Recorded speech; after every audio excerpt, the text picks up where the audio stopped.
The city of Portland is chipping in $20,000 to fund Newport's legal defense against a new ICE detention facility on the coast. The federal government said that they're backing down on their plans, but the legal battle continues. Fox 12 investigative reporter Ezra Kaplan is here with the latest. Late last year, Newport residents packed town halls after learning that the Department of Homeland Security was planning to convert a local airport property into an ICE detention facility.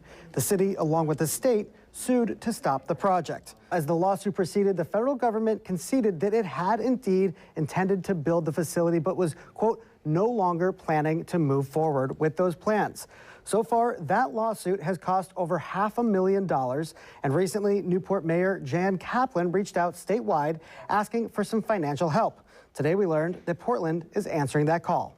So last week, Councilor Novick and I contributed $10,000 each from our respective departments to combine to $20,000 to support Newport's ongoing legal challenge to prevent an ICE detention facility from being established at the Newport Municipal Airport.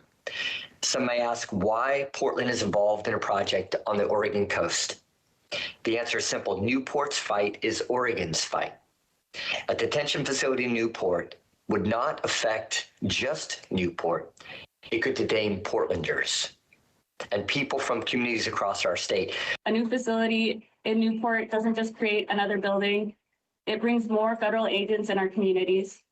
We are talking about expanding a system in which people are dying in federal custody at the highest rate in nearly 2 decades. When we talk about detention capacity, we have to talk about the human beings who will fill those beds. Thank you. You know, just as we often support other communities by sharing resources with communities that are fighting fires, it's appropriate for us to share resources with communities that are fighting ICE. And I'm proud that Portland is standing with some of my favorite places in Oregon. In total, Newport says they have received over $50,000 with contributions from Portland, as well as Benton County, Yachats, Ashland, and Depot Bay. The lawsuit is ongoing in federal court with the next hearing date on Thursday. Reporting in studio, Ezra Kaplan, Fox 12 Oregon.